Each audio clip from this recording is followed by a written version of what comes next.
係個網友嗱，睇見呢單新聞嗰陣時咧，我呆一呆。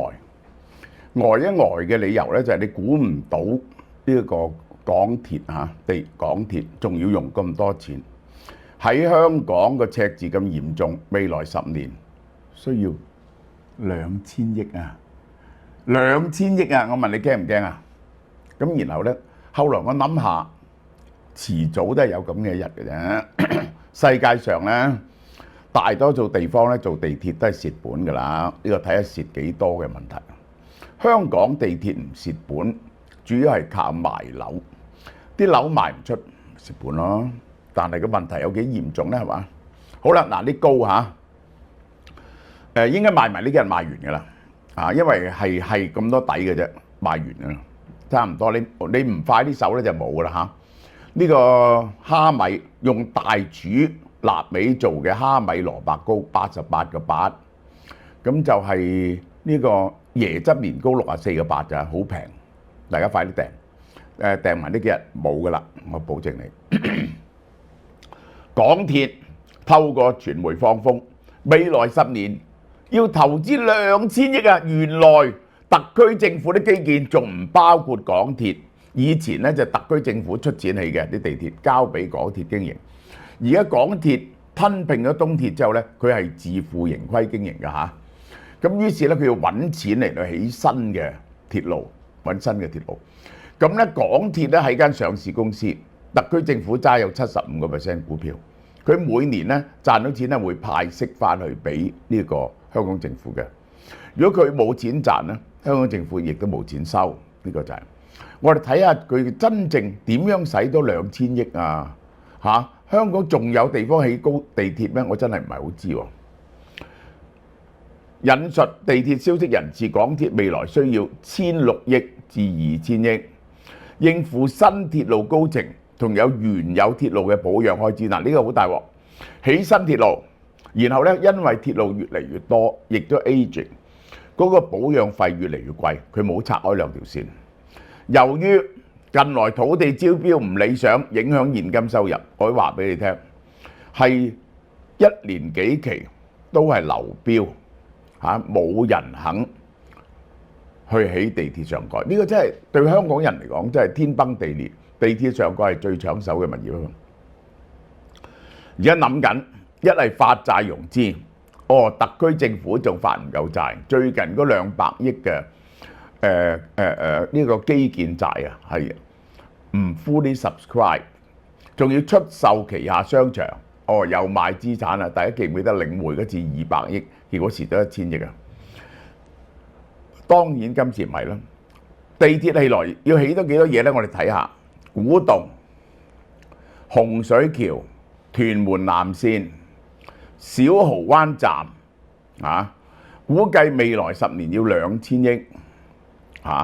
比而家地鐵咧1600億市值仲要高，所以要融資。其中估計嚟緊嘅2027至2030年，古洞站、東涌線延線、小蠔灣站呢兩個係站，呢個係延線。屯門延線、洪水橋站1000億，佢其實起緊幾個站，少少延線。北環線及南港島西段需要另外1000億，我哋睇下起啲乜嘢嘢先。我真係唔係好明要起啲乜嘢。嗱，大家睇下，原來咁樣。我指住嗰條線嗰時咧就線，我指住個站嗰時咧就係起站。呢個就興建中，但呢條就線，呢條線，呢條線咁樣回環係去邊度啊？係秀茂坪呢一橛，呢一條線，呢一條線。好啦，然後咧就係。呢一條由古洞駁翻去呢個西鐵2個站嘅咋，呢條線係呢度就洪水橋站，呢度就屯門南 extend 同埋個站。喺呢個大嶼山咧就起東涌西延咗去東涌西，小蠔灣站呢個站東涌通呢度起一橛仔。好啦，港島方面而家有呢條線存在啦，呢條線就去呢個海怡半島啦，佢想將佢駁翻順佢由呢度咁樣兜過嚟，兜薄扶林過嚟嚇，兜薄扶林過嚟。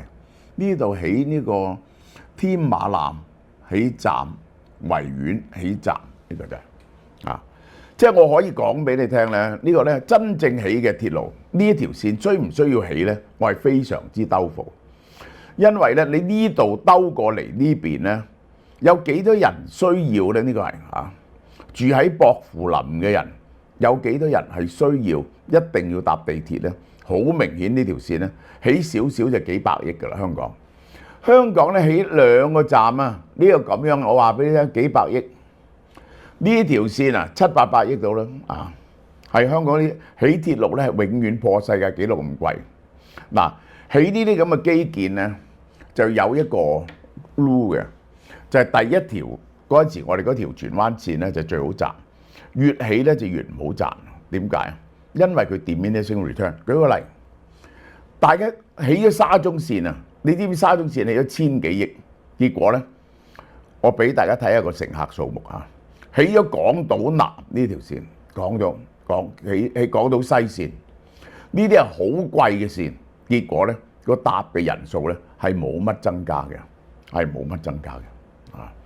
而家最重要就係想起呢一條、呢一條、呢兩條、呢兩條，而其他嗰啲咧係輕微嘅 extension， 咁樣咧就講2000億，咁啊講2000億。咁呢2000億點嚟咧？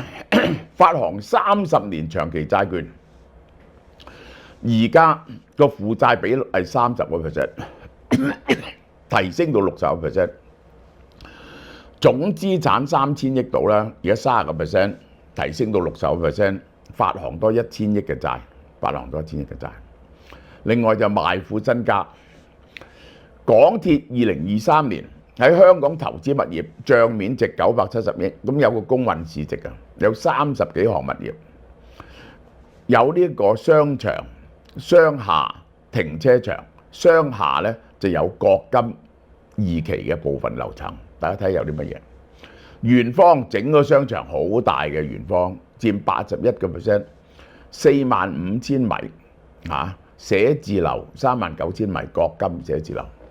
德福咧最出名嘅，一早就有嘅啦，39000，100%。沙田圓方33000，青衣城1期28000，將軍澳康城商場27000，黃竹坑就收沙2萬幾，德福商場3至6樓，呢一堆嘢，呢一堆嘢。除咗物業本身嘅價值咧，佢係帶嚟好多租金嘅，而家個租金都減少緊啦。2023年，本港投資物業嘅租金淨收入36億，900幾億有36億 return 係好好喎。其實而家股東擔心舊年賺38億，你賣咗佢，冇咗呢36億啊，咁咧就大鑊啦。注重商業物業租金同埋售樓分紅係靠呢兩樣嘢嘅啫。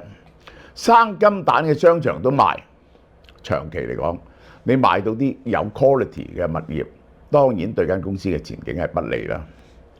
除咗同私人發展商賣樓分紅，作為上市公司，政府不停注資入去。近年包括行會向地鐵批出古洞北第20、22、25住宅地皮，減免佢150億嘅地價，嗰啲收入撥咗俾地鐵。即係咧，世界上冇一間上市公司係靠政府俾錢嚟到賺錢嘅。政府俾咗151億佢。屯門16區嗱，點解要俾撥錢俾佢咧？就等佢有錢嚟到起地鐵。又扣減屯門16區又扣減242億喎。東涌又183億，大家睇下呢度400。呢度已經俾咗600億佢，俾咗600億佢。因為起呢個港島西線同埋沙中線1000幾億，鐵路管理局亦都獲政府注資。呢個本來嘅呢個係鐵路管理局，包括咗東鐵同埋高鐵。高鐵疫情期間停辦3年，賺得40億，政府夾硬俾錢佢賺。港鐵同港府以商業敏感資料拒絕公開資訊，最後納稅人俾。點解我哋赤字咁犀利呢？就咁解。港鐵潛在嘅現金流壓力啊，係令到佢提升營運效率嘅迫切性進一步突顯。港鐵嘅工程不停超支，北環線古洞站嘅造價遠遠超過原先預計。呢個沙中線係好離譜嘅，翻咗3倍出嚟，咁就係1000幾億。點樣可以降低開支？呢個就係2023年至2024年2元優惠計劃。嗱，我講俾大家聽，大家知唔知呢樣嘢係幾多錢啊？而家2023年40億，2024年25年60億，呢60億啊，起碼30-40億係俾咗港鐵。港鐵賺嘅錢就係來自啲老人家，即係我哋呢啲去搭地鐵，俾2蚊地鐵收 full fare，攞幾十億，其實就津貼緊呢個地鐵巴士公司呢啲咁樣嘅嘢啊！即係我話你將呢啲錢呢就咁嘅，你都將呢啲錢呢，起碼就係旺嘅時間呢，你係不可能俾老人優惠，因為呢令到嗰個公共交通嘅設施呢係非常之逼。喺閒餘時間，你就可以俾一個八達通佢哋，就可以用個八達通去搭。呢個第一點。第二點，點樣唔會濫用呢啲嘢呢？最好就分咗啲錢俾啲老人，你中意搭就搭，你唔中意搭就唔搭。搞出60億出嚟，咁樣都好啦。仲有港鐵喺歐洲6個站可能清零。最出名嘅伊利沙伯線，我打個電話去英國啊，期滿冇得續，人哋話管得麻麻地。呢個 South Western Railway 呢個伊利沙伯線輸咗，呢個 South Western Railway 出年到期。瑞典斯德哥爾摩地鐵投標落敗，即係不務正業出去搞呢啲嘢。斯德哥爾摩地鐵站3月提早停止協議，呢個 Matrix 撤資。呢一個提早停止協議。仲有喺大陸北京地鐵站、大興線北京地鐵站好多條喎，深圳好多條蝕本嘅，全部蝕本嘅。好啦，嗱，起咗咁多鐵路嘅結果係點呢？我哋睇睇。2018年嗰陣時係16億7千萬人次，起完呢段階段到呢段階段係起好咗沙中線同埋港島西線，結果2023年得18億人次，砌多咗2000億落去，多億幾人次。其實而家嘅科技嚟講啊，終有日係要廢除地鐵。嗰啲地鐵嗰啲交通學專家學者仲係主張地鐵，個思想完全追唔上時代。幾樣嘢就可以根本可以廢除地鐵，仲起咁多地鐵嚟做咩？第一，用 full self driving 嚇。即係咧，全部係無人駕駛車。第二，用物流網，架車咧就可以行得好快，車用晶片，十字路口大家唔使通嘅，大家知道架車計到可以就咁樣過去嘅。第三，用電動嘅呢一個飛機嚟到空中運輸，三樣嘢加埋點對點就唔需要用地鐵。地鐵係非常昂貴、浪費嘅嘢。點解？我講俾你聽，係無數冤枉嘅里程，係對路面造成負荷。你由屋企出發，你搭車去地鐵一程，然後搭地鐵好可能唔啱線，要轉一次，要嚟到尾爭咗幾層樓，去到又轉一次，又你要由地鐵站又要去你嘅目的地，搞出4程出嚟 ，instead of 1程。無端端集中啲人去嗰個地鐵度，然後一齊運輸，結果啲人全部去一點嗰度運輸，而咁樣運輸嗰條地鐵係非常貴嘅，因為嗰啲站好貴。呢個係嗱地鐵26個4毫半嚇，呢個真係淨靠政府俾錢嚟生存啊！本益比17倍都好高喎，殖利率4厘幾，呢個係最高曾經幾錢啊？最高曾經係40幾蚊、50蚊啊，剩翻一半到。呢啲係我哋睇下佢嘅資產負債表。資產負債表，固定資產970幾億，其他起緊嘅物業服務經營權呢一個投資物業呢一堆嘢，總共2390幾億好啦，然後就係仲有發展中物業410億，比較大啲嘅數。銀行結餘有310幾億，應收帳300幾億，總共條數3610億。地鐵整盤數3610億。地鐵嘅負債幾多啊？呢個係1820億，其中係貸款嘅690億。呢個經營權負債要俾政府㗎790幾億，應付未曾俾人嘅起地鐵嘅錢1800幾億，1800幾億，總資產3610億咁你而家又去起，咁於是要2000億，咁你咧諗住咧就賣咗1000億嘢出去喎，咁你嘅資產咧就剩翻260億2600億。咁咧你就再借1000億，呢個負債咧就2820億。呢當然啦，你唔會剩翻2600億嘅，因為你起咗2000億以內嘛。呢條數就變咗4600億，完咗之後負債3000億。如果冇賺冇蝕就係咁咯，好唔好啊？呢段講到呢度。金蛇迎春出位大優惠韓國 Vitamin 生生益生菌配方，我要閃耀健康新方向。全效保衛腸道高。益生菌咧對人類係有好多功能同好處嘅，最主要嘅優點咧就益生菌有助身體嘅好菌同壞菌嘅平衡，幫助消化及抑制壞菌、細菌、病原菌喺人體內生長。簡單啲嚟講，人體內嘅益生菌主要係透過4大作用嚟到保護人類。分別係產生對抗病菌嘅物質，同病原體競爭環境同營養，免疫調節及抑制細菌毒素產生嘅方式嚟到保護人體健康。韓國 Vitamin 生生益生菌配方，生生係韓文嘅意思，就活着。坊間好多產品咧都宣傳話1000億幾百億嘅益生菌未必有用。最緊要咧係要通過個胃嘅強酸環境，存活嘅機會有幾多？韓國嘅 Vitamin 生生益生菌嘅配方咧，係用專利嘅 Double Micro Encapsulation Technology 雙重微囊化技術嚟保護嗰啲益生菌，能夠穿過胃部到達腸部。活着嘅益生菌咧，每包10億 CPU， 真正發揮到益生菌產品嘅功效。韓國 Vitamin 生生菌秘方入邊有5種菌株益生菌，包括2種雙歧桿菌、3種乳酸菌。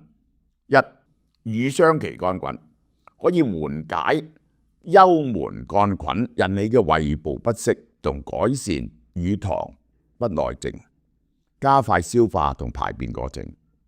腸雙歧桿菌平衡腸道健康，改善細菌蟲嘅生態，促進腸臟蠕動，促進代謝。